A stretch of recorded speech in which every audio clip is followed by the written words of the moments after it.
Hi friends, இன்றைக்கி என்ன video பார்க்க போகிறோன்னு பார்த்தீங்கன்னா 2022ஆம் ஆண்டு நடைபெற்ற குரூப் 4 அண்ட் விஏஓ தேர்வுக்கான பொது அறிவு கேள்வி தான் பார்க்க போகிறோம். இன்றைக்கி 25 கேள்விகள் பார்ப்போம். நாளைக்கு பேலன்ஸ் 25 கேள்விகள் பார்ப்போம். ஸோ இதுக்கு முன்னாடி ப்ரீவியஸ் வீடியோவில் நான் 2024ஆம் ஆண்டு கேட்கப்பட்ட கேள்விகளை உங்களுக்கு தொகுத்து கொடுத்துருப்பேன். அதை பார்க்காதவங்க கீழே டிஸ்கிரிப்ஷனில் லிங்க் வைக்கிறேன். அதை பார்த்துட்டு அதுக்கப்புறம் அந்த வீடியோவை கண்டினியூ பண்ணுங்கள். இப்போ நம்ம வீடியோக்குள்ளே போகலாம்.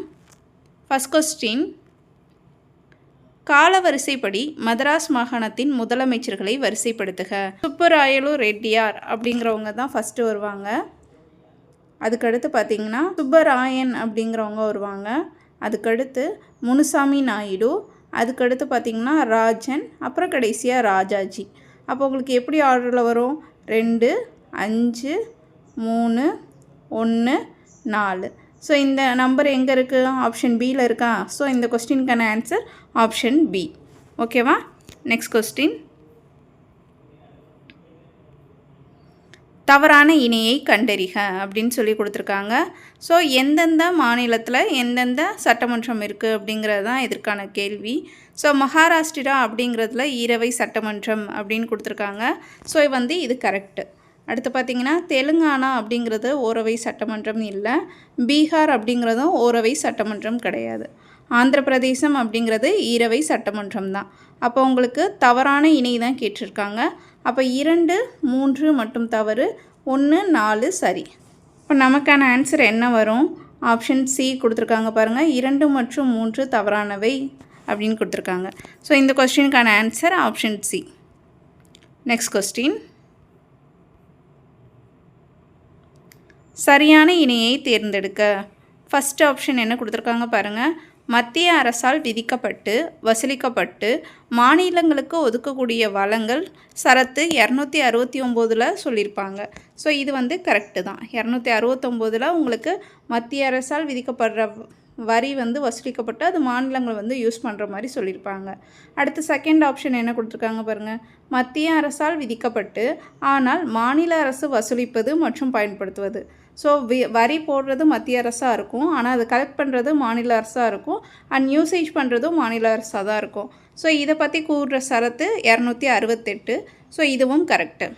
அடுத்து மத்திய அரசால் விதிக்கப்பட்டு வசூலிக்கப்பட்டு மாநிலங்கள் மற்றும் யூனியன் பிரதேசங்களுக்கு பகிர்ந்தளிக்கக்கூடிய வரிகள் சரத்து 267 கொடுத்துருக்கதா சொல்லியிருக்காங்க. ஸோ இது தப்பு.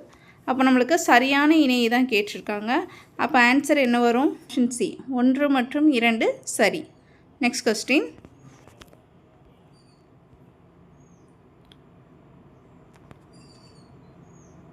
எபிதிலியல் செல்லின் புற்றுநோய் உருவாவதற்கு டேஸ் என்று பெயர். ஸோ இதற்கான ஆன்சர் என்னன்னு பார்த்தீங்கன்னா option C carcinoma. Next question,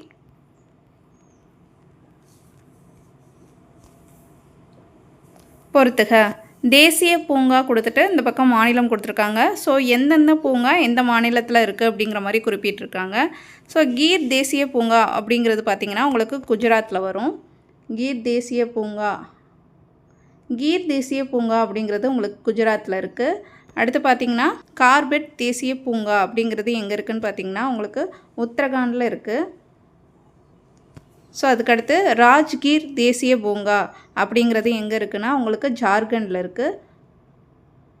Ranthambore தேசிய பூங்கா பார்த்திங்கன்னா ராஜஸ்தானில் இருக்குது. ஸோ உங்களுக்கு ஆன்சர் என்ன வரும்? 3, 4, 2, 1. ஓகேவா? ஸோ 3, 4, 2, 1 எந்த ஆப்ஷனில் இருக்குதுன்னு பாருங்கள்.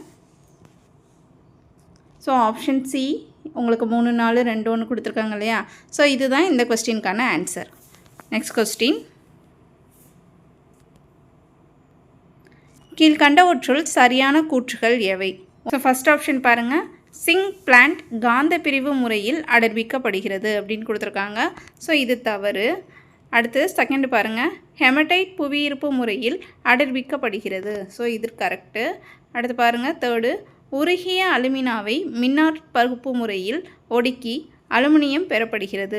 ஸோ உருகிய அலுமினாவை மின்னார் பகுப்பு முறையில் ஒடுக்கி அலுமினியம் பெறப்படுகிறது. ஸோ இதுவும் கரெக்டு. மேட் என்பது குப்ரி சல்பைட் மற்றும் பெரஸ் சல்பைட் ஆகியவற்றின் கலவையாகும் அப்படின்னு கொடுத்துருக்காங்க. ஸோ இது தவறு. ஸோ உங்களுக்கு கீழ்கண்டவற்றுள் சரியான இணை தான் கேட்டிருக்காங்க. அப்போ 2, 3 சரி, 1 மற்றும் 4 தவறு. அப்போ உங்களுக்கு இந்த கொஸ்டினுக்கான ஆன்சர் ஆப்ஷன் சி. ஓகேவா? Next question.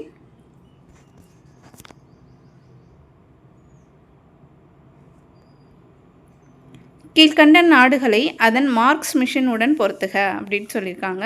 யுஎஸ்ஏ அப்படிங்கிறது ஆப்ஷன் 2 வரும். யுஎஸ்ஏ அப்படிங்கிறது ஆப்ஷன் 2. இந்தியா அப்படிங்கிறது மங்கள்யான். ஜப்பான் அப்படிங்கிறது பார்த்திங்கன்னா உங்களுக்கு ஆப்ஷன் 4.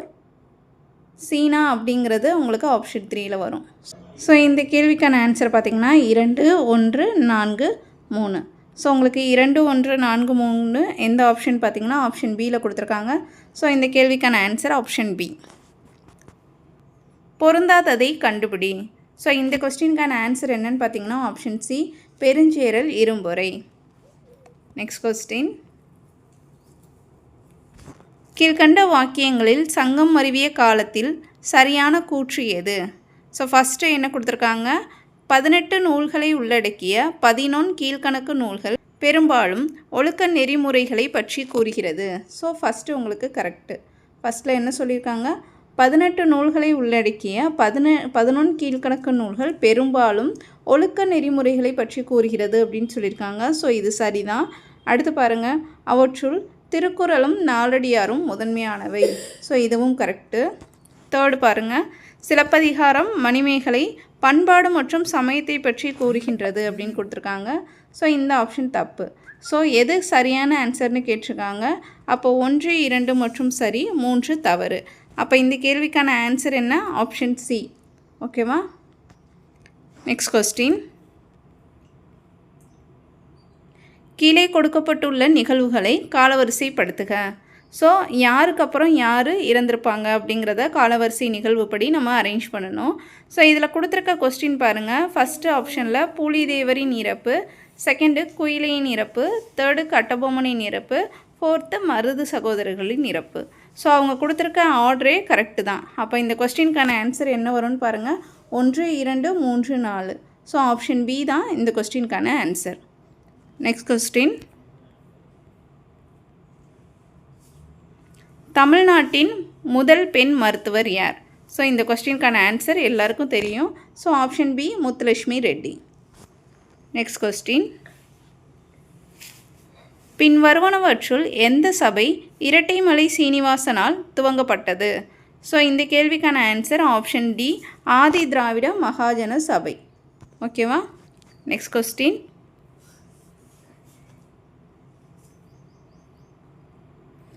மேட்ச் த ஃபாலோயிங் கொடுத்துருக்காங்க. ஸோ சிந்து சமவெளி நகரங்களை யார் அகழ்வாராய்ச்சி பண்ணாங்க அப்படிங்கிற மாதிரி மேட்ச் பண்ணணும்.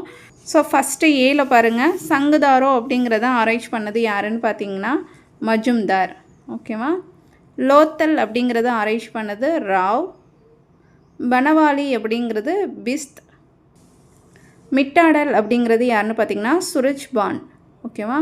அப்போ உங்களுக்கு ஆன்சர் என்ன வரும்? 2, 3, 4, 1. ஓகேவா? ஸோ ஆப்ஷன் பியில் இந்த ஆன்சர் இருக்குது. ஸோ இந்த கொஸ்டினுக்கான answer option B. Next question.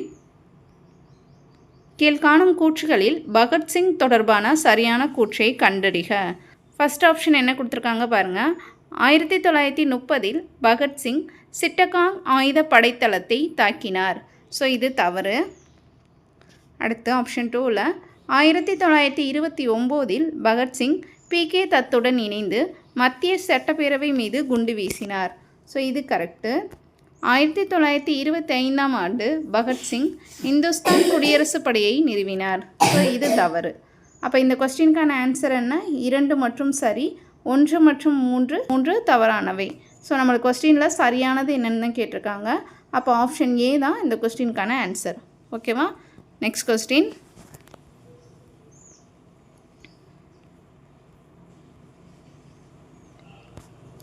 கீழ்கண்டவற்றுள் தந்தை பெரியாரின் செய்தித்தாள்களையும் இதழ்களையும் காலமுறைப்படி வரிசைப்படுத்துக.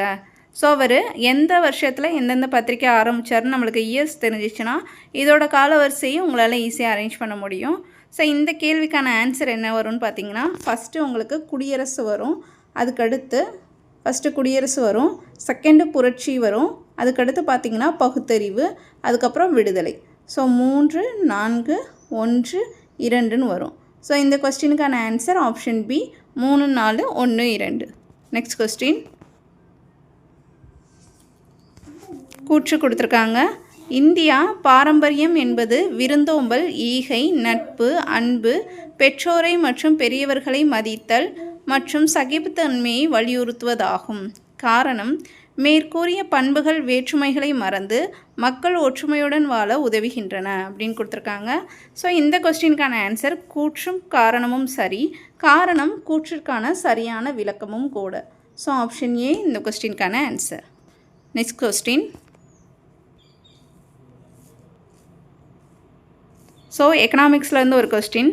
முதல் 5 ஆண்டு திட்டத்தோட பிளான் என்ன, 2வது 5 ஆண்டு திட்டம், இந்த மாதிரி 4 5 ஆண்டு திட்டத்தோட இந்த பக்கம் பிளான் கொடுத்துருக்காங்க. ஸோ அதை நம்ம கரெக்டாக மேட்ச் பண்ணணும்.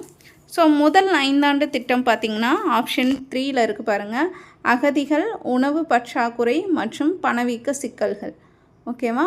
அடுத்து 2வது 5 ஆண்டு திட்டம் பொருளாதார நிலைப்புத்தன்மை. 3வது 5 ஆண்டு திட்டம் நிலைப்புத்தன்மையுடன் கூடிய வளர்ச்சி. அடுத்து 4வது 5 ஆண்டு திட்டம் சுய உருவாக்க பொருளாதாரம். ஓகேவா. அப்போ உங்களுக்கு 3, 1, 2, 4. ஸோ 3, 1, 2, 4 எந்த ஆப்ஷனில் இருக்குது? ஆப்ஷன் சி இந்த கொஸ்டினுக்கான ஆன்சர். Next question. கீழ்கண்ட திட்டங்களை காலமுறைப்படி வரிசைப்படுத்துக. ஸோ ஃபஸ்ட்டு காந்திய திட்டம், செகண்டு பாம்பே திட்டம், 3 ஜவஹர்லால் நேரு திட்டம், 4 விஸ்வேஸ்வர ஐயா திட்டம். ஸோ உங்களுக்கு கொஸ்டினில் கொடுத்துருக்கத அப்படியே ரிவர்ஸில் நீங்கள் கொண்டு போனீங்கன்னா அதுதான் ஆன்சர். ஸோ ஃபஸ்ட்டு என்ன வரும்னு பார்த்தீங்கன்னா விஸ்வேஸ்வர ஐயா திட்டம், செகண்டு நேரு திட்டம், 3 பாம்பே திட்டம், 4th காந்திய திட்டம். அப்போ 4, 3, 2, 1 ஆப்ஷன் பி தான் இந்த கொஸ்டினுக்கான ஆன்சர். Next question. பிறப்பு விகிதம் இதன் அடிப்படையில் மதிப்பிடப்படுகிறது. ஸோ ஃபஸ்ட் ஆப்ஷன் என்ன கொடுத்துருக்காங்க? ஒரு குறிப்பிட்ட ஆண்டில் 100 மக்கள் தொகையில் பிறந்தவர்களின் எண்ணிக்கை. செகண்ட் ஆப்ஷன் பாருங்கள், ஒரு குறிப்பிட்ட ஆண்டில் 1,00,000 மக்கள் தொகையின் எண்ணிக்கை. தேர்ட் ஆப்ஷன் 10 ஆண்டுகளில் 1000 மக்கள் தொகை பிறந்தவர்களின் எண்ணிக்கை. ஸோ இது 3மே தவறு உங்களுக்கு. ஸோ ஆப்ஷன் 4 பாருங்கள், ஒரு குறிப்பிட்ட ஆண்டில் 1000 மக்கள் தொகையில் பிறந்தவர்களின் எண்ணிக்கை தான் சரியான ஆன்சர். ஸோ உங்களுக்கான ஆன்சர் என்ன வரும்னா ஆப்ஷன் 4 மட்டும். ஸோ இதுக்கு ஆப்ஷன் டி தான் சரியான ஆன்சர். ஓகேவா. Next question.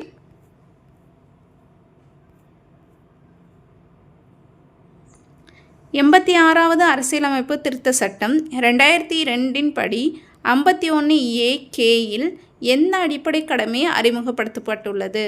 ஸோ இந்த கேள்விக்கான ஆன்சர் ஆப்ஷன் ஏ. 14 வயதிற்கு உட்பட்ட அனைத்து குழந்தைகளுக்கும் இலவச மற்றும் கட்டாய கல்வி அளித்தல். இதுதான் உங்களுக்கு லாஸ்ட்டாக அடிப்படை கடமையில் சேர்த்துருப்பாங்க. பேலன்ஸ் எல்லாமே ஆல்ரெடி உள்ள அடிப்படை கடமைகள் தான். ஓகேவா. ஸோ அவங்க 2002ஆம் ஆண்டு சேர்க்கப்பட்டது தான் கேட்டிருக்காங்க. ஸோ இதற்கு ஆப்ஷன் ஏ தான் சரியான ஆன்சர். ஓகேவா. Next question. கீழ்கண்டவற்றுள் எத்தனை இணைகள் சரியாக பொருத்தப்பட்டுள்ள சின்னம் அப்படின்னு கேட்டிருக்காங்க. ஸோ கட்சிகள் கொடுத்து சின்னம் கொடுத்துருக்காங்க. எந்தெந்த கட்சிக்கு என்னென்ன சின்னம் வரும்னு கேட்டிருக்காங்க. ஸோ இந்த கேள்விக்கான ஆன்சர் ஆப்ஷன் சி 3 இணைகள் சரியாக பொருத்தப்பட்டுள்ளது. 1 என்ன தவறு அப்படிங்கிறத கீழே கமெண்ட் பண்ணுங்கள். Next question. இந்தியாவில் நீதி புனராய்வு பற்றிய கீழ்காண்பவனவற்றுள் எவை சரியானவை? ஸோ ஃபஸ்ட்டு என்ன கொடுத்துருக்காங்க? இந்தியா நீதி புனராய்வு என்ற கருத்துருவை அமெரிக்காவிலிருந்து பெற்றது. ஸோ இது கரெக்டு. அமெரிக்காவிலேருந்து தான் நீதி புனராய்வு அப்படிங்கிற கருத்தை எடுத்திருப்பாங்க. செகண்ட் என்ன சொல்லியிருக்காங்க? ஒன்றியம் மற்றும் மாநில சட்டங்கள் இரண்டும் உச்சநீதிமன்றத்தின் நீதி புலனாய்வுக்கு உட்படும் அப்படின்னு கொடுத்துருக்காங்க. ஸோ இதுவும் கரெக்டு. ஸோ தேர்டு பாருங்கள், அரசியலமைப்பு சட்டப்பிரிவு 13B நீதித்துறை மறு ஆய்வு செய்வதை தடுக்கிறது. ஸோ இது தவறு. ஸோ அவங்க எது சரின்னு கேட்டிருக்காங்க. அப்போ 1, 2 சரி. ஸோ ஆப்ஷன் ஏ தான் இந்த கொஸ்டினுக்கான ஆன்சர். Next question. பின்வரும் சட்டப்பிரிவுகளில் எந்த சட்டப்பிரிவு உயர்நீதிமன்றத்திற்கு பேரணைகளை பிறப்பிக்க அதிகாரம் அளிக்கிறது? ஸோ இதற்கான ஆன்சர் ஆப்ஷன் டி, சட்டப்பிரிவு 32 மற்றும் 226. Next question. தந்தை மகற்காற்றும் நன்றி எனும் திருக்குறளின்படி தந்தை மகனுக்கு செய்யும் நன்றி எது? ஸோ அவையில் முந்திருக்க செய்தல், செல்வத்தில் முந்திருக்க செய்தல், குடிப்பெருமையில் முந்திருக்க செய்தல், நேர்மையில் முந்திருக்க செய்தல். ஸோ தந்தை மகற்காற்றும் நன்றி என்னன்னு திருவள்ளுவர் சொல்கிறாருன்னா ஆப்ஷன் ஏ, அவையில் முந்திருக்க செய்தல். Next question. இந்திய தொல்லியல் ஆய்வுத்துறையின் முதல் ஆய்வாளர் யார்? ஸோ இந்த கேள்விக்கான option C, Alexander Cunningham. So இதோட அவ்வளோதான் ஃப்ரெண்ட்ஸ். நம்ம இன்றைக்கி 25 கேள்விகள் வந்து பார்த்துருக்கோம். ஸோ எத்தனை கேள்விகளுக்கு நீங்கள் சரியாக ஆன்சர் பண்ணியிருக்கீங்க அப்படிங்கிறத கீழே கமெண்ட் பண்ணுங்கள். நாளைக்கு வந்து பேலன்ஸ் 25 கேள்விகள் வந்து நம்ம பார்க்கலாம். ஸோ இந்த வீடியோ உங்கள் எல்லாருக்கும் பிடிச்சிருக்குன்னு நினைக்கிறேன். பிடிச்சிருந்துச்சுன்னா மறக்காமல் லைக் அண்ட் கமெண்ட் பண்ணுங்கள். உங்கள் ஃப்ரெண்ட்ஸ் அண்ட் ஃபேமிலிஸில் யாராவது டிஎன்பிஎஸ்சி ரிலேட்டடாக ப்ரிப்பேர் பண்ணிகிட்டு இருக்காங்கன்னா நம்மளோட வீடியோவை ஷேர் பண்ணுங்கள். தேங்க்யூ.